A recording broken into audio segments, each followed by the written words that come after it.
ચાણસ્મા ખાતે ગોગા મહારાજના પરમ ભક્ત પરેશભાઈ દ્વારા જન્મદિવસની ઉજવણી તિથિ ભોજન આપીને કરી। અત્યારે હાલના સમયમાં અમીર લોકો પોતાના જન્મદિવસની ઉજવણી હાઈફાઈ હોટલમાં કરી પૈસાનો વેડફાટ કરાતો હોય છે, ત્યારે કેટલાક લોકો એવા પણ છે કે જે પોતાના જન્મ ગરીબોની સેવા પાછળ જ વિતાવતા હોય છે। ત્યારે ચાણસ્મા શહેરની અંદર આવેલ ગોગા મહારાજના પરમ ભક્ત મહેન્દ્રભાઈ અમથાભાઈ જોરાભાઈ દેસાઈ પરિવારના પરેશભાઈ મહેન્દ્રભાઈ દેસાઈના જન્મદિવસ નિમિત્તે ચાણસ્મા ખાતે આવેલ લાલજીદાસ લક્ષ્મીદાસ ટ્રસ્ટ સંચાલિત રોટલા ઘરમાં તિથિ ભોજન આપીને પોતાના જન્મદિવસની ઉજવણી કરી હતી।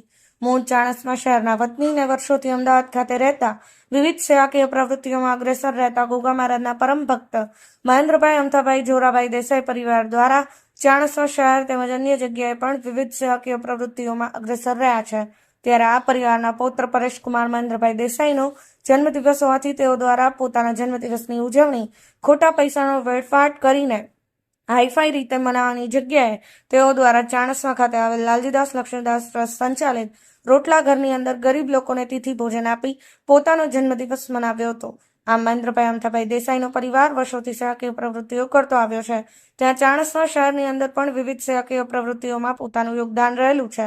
તાજેતરમાં પાટણ જિલ્લા પત્રકાર એકતા પરિષદ દ્વારા યોજાયેલ ઠંડી છાશના વિતરણ કેમ્પમાં પોતાનો અમૂલ્ય સહયોગ આપ્યો હતો। પ્રવીણભાઈ સથવારા, પાટણ ન્યૂઝ 24, ચાણસ્મા। ગામની અંદર આપણે લાલજીદાસ લક્ષ્મીદાસ સદાવત ટ્રસ્ટ તરફથી અહીંયા રોજ ભૂખ્યાને ભોજન ફ્રીમાં આપવામાં આવે છે અને રોજ દાતાઓના સહયોગથી અહીંયા રોજ જમવાનું ફ્રીમાં મળે છે। બહેનો પણ અહીંયા ખૂબ મહેનત કરે છે અને લોકો પણ ગરીબ લોકો પણ ખૂબ બધા જમવા આવે છે। એવામાં આજે ગોગા મહારાજના ભુવાજી મહેન્દ્રભાઈ દેસાઈ એમના પુત્ર એ પણ ભુવાજી છે, એમના જન્મદિવસ પ્રસંગે આજે અહીંયા તિથિ ભોજન આપ્યું છે। લોકો ખૂબ ખુશ થઈને જમે છે। જય ગોગા મહારાજ।